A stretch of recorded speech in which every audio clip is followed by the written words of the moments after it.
So this is going to be the last video. We're actually going to finish the story now. Okay, so this is the house that they came across. It doesn't matter if yours doesn't look like that. It was just a little fun activity. Right, let's carry on. Look at that, said Hansel. A feast! I'll try a piece of the roof. You can eat some of the window. He stretched up and broke off a bit of the roof to see how it tasted. Gretel stood by the window and nibbled it. Then a low voice called from inside the house. Nibble, nibble, little mouse. Who is gnawing at my house? The children answered, Only the wind, the heaven-sent wind. And they went on eating. Hansel pulled down a huge piece of the roof, while Gretel took out a whole window pane and sat down to enjoy it. From another window, an old woman watched them. Suddenly, the door opened and she hobbled out. Hansel and Gretel were so terrified that they dropped the food, but the old woman shook her head and said, Well, my dear children, who brought you here? Come in and stay with me. No harm will come to you. She took them both by the hand and drew them indoors.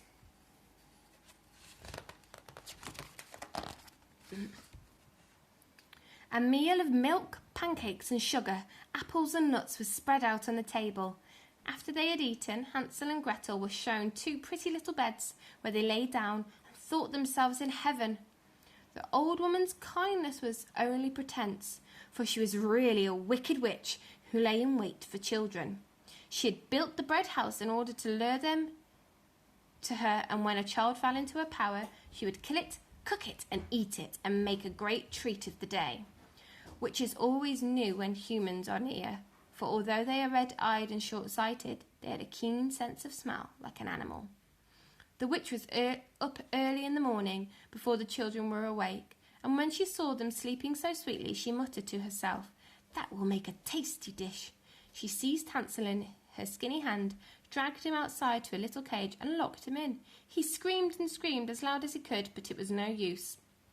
Then the witch went to Gretel, shook her awake and shouted, Get up, lazy bones, fetch some water and cook something nice for your brother. He's outside in the cage and has to be fattened. When he's fat enough, I shall eat him. It's quite funny that the witch has also said, Get up, lazy bones. Which other character said that to the children? Gretel began to cry, but all in vain. She had to do what the wicked witch told her.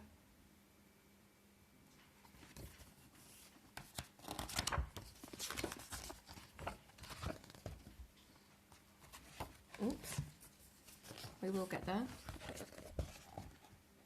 All of the best food was now cooked for poor Hansel, while Gretel got nothing but scraps. Every morning the witch would go out to the cage and call out, Hansel, put out your finger so that I can feel if you are fat enough. But Hansel would hold out a little bone, and the witch, whose eyes were dim, thought it was his finger, and was surprised that he did not fatten up. When 4 weeks had passed and Hansel was still thin, she lost patience and would wait no longer. Gretel, she called, be quick and fetch water. Thin or fat, Hansel will be killed and cooked tomorrow. Tears streamed down Gretel's face as she carried the water.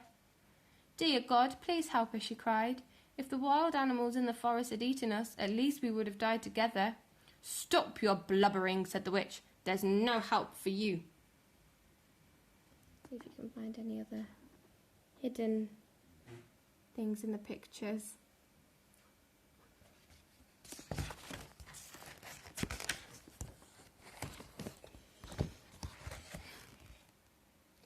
Early next morning, Gretel had to get up, light the fire and fill the kettle. The witch said, We will bake first. I have heated the oven and kneaded the dough. She pushed Gretel towards the oven, saying, Crawl in and see if it's hot enough to put the bread in. She meant to shut the oven door when Gretel was inside and roast her and eat her as well. But Gretel saw what the witch had in mind and said, I don't know how to do it. How do I get in? Silly girl, said the witch. The door is easily big enough. See, I could get in myself. She climbed onto a stool and put her head in the oven. Then Gretel gave her a great push, which sent her right in, banged shut the iron door and locked it. Gretel ran straight to Hansel, opened his cage and cried, Hansel, we're free! The old witch is dead! He rushed out like a bird set free, and they hugged and kissed each other with joy.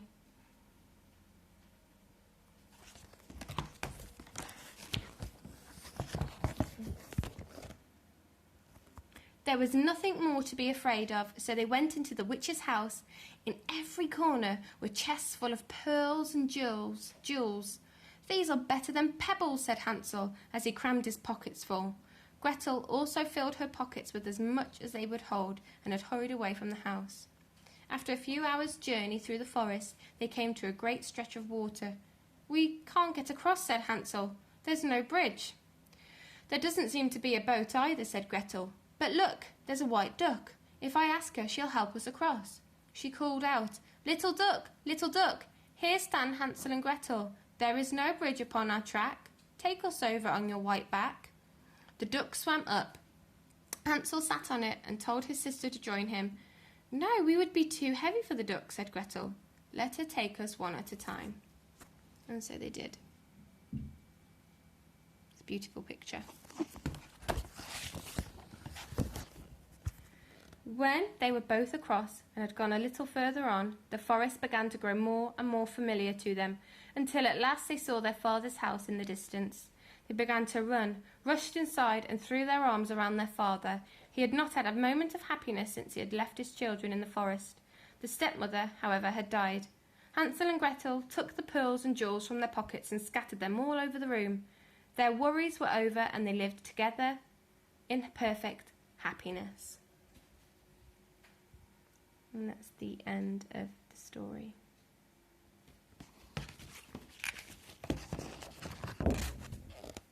My tale is done, see the mouse run, catch it if you would, to make a fur hood. It's a little end note rhyme for you.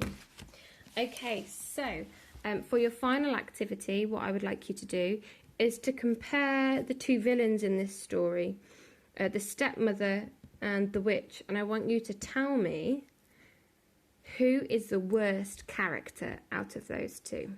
Who is the worst villain? And I would like you to just write it down, or you can write me a letter, "Dear Mrs. Hoof," and I want you to provide me with your reasons why, your arguments as to why you think the stepmother or the witch is the worst character. And I can't wait to read them. So thank you very much, and have fun with it this week.